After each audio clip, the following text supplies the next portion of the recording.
première étape, on va commencer à peler la pomme de terre.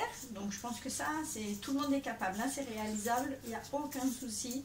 On va peler la pomme de terre.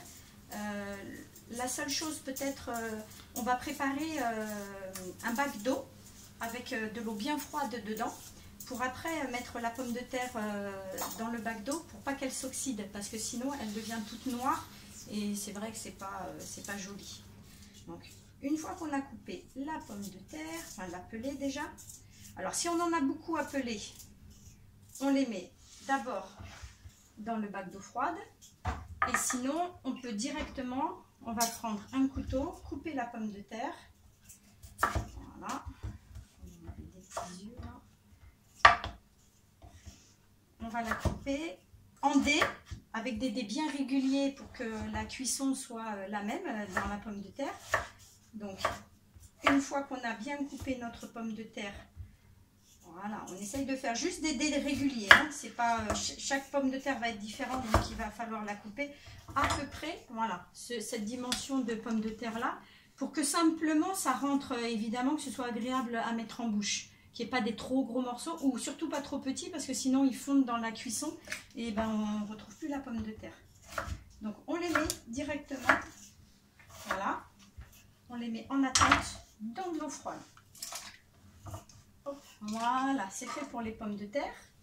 Après, la carotte, donc ben, pareil, hein, je pense que c'est un secret pour personne.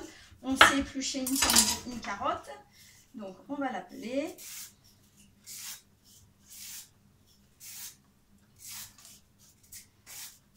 Donc ça c'est un plat qu'on peut réaliser toute l'année? Oui, oui, bah alors c'est vrai que c'est plus agréable de le manger en hiver parce que ça tient bien chaud et puis ah oui, franchement ça réchauffe, hein.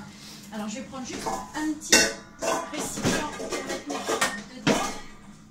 Alors la seule chose, les carottes, je vais les couper bah, comme j'ai appris au Japon, un petit peu en biseau à la façon japonaise. Voilà, les Japonais vont couper la carotte de cette façon-là. En fait, ça va bien donner, le curry va rentrer à l'intérieur du cœur de la carotte. Voilà. Et puis bon, c'est vrai que c'est joli, ça va faire une jolie coupe pour le visuel du curry. Voilà, on tourne la carotte et on coupe en biseau. C'est pas très compliqué, juste un tout petit coup de main. Bon, après on peut la couper exactement en carré, ou ça c'est vraiment pour le petit coup visuel de notre curry. Voilà.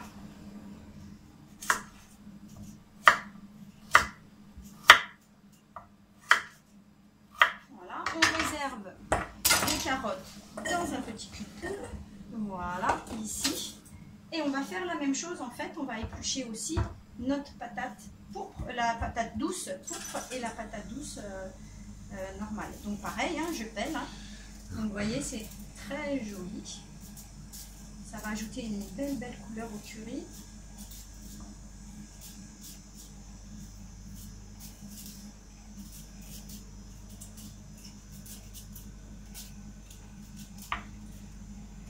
Donc c'est un plat aussi bien végétarien que... Oui, complètement, parce que là on peut le faire, donc on fait cuire le curry d'un côté, après de l'autre, soit vous pouvez, alors vous pouvez, vous préparez votre curry comme on va le faire, vous le réservez dans la casserole, après quand vos invités arrivent, vous mettez soit un petit peu de poulet à cuire, soit du bœuf, soit du poisson, et au dernier moment vous rajoutez votre curry, ou alors vous pouvez ne pas mettre ni viande ni poisson, et effectivement ça vous fait un très bon plat végétarien. C'est pareil, hein, les légumes c'est à volonté, vous pouvez aussi rajouter d'autres légumes comme du brocoli, c'est très bon. Et alors il faut le mettre par contre au niveau de la cuisson, il faut le mettre juste en fin de cuisson parce que le brocoli va cuire beaucoup plus vite, mais ce qui est sympa c'est que ça va ajouter aussi une couleur verte, et ça va faire vraiment, ça va faire du jaune, du rouge, du pourpre, du vert, c'est très sympa. Bon, la patate douce est un petit peu, voilà, difficile à couper. Réticent. Voilà, on y arrive. On ne peut pas te laisser. Non, ça c'est interdit. On ne se coupe pas.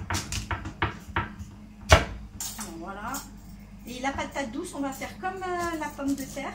On va la couper régulièrement avec à peu près le même gabarit. Voilà, on le coupe en dés, exactement comme la patate. Par contre, on ne va pas réserver dans de l'eau, c'est pas la peine. Hein. Elle ne s'oxyde pas, la patate douce. Donc juste pareil, je vais le mettre par contre dans un autre cul de poule parce que la cuisson ne sera pas la même. Hein. On ne mettra pas les carottes, les pommes de terre et la patate douce en même temps parce que ça ne cuit pas en même temps.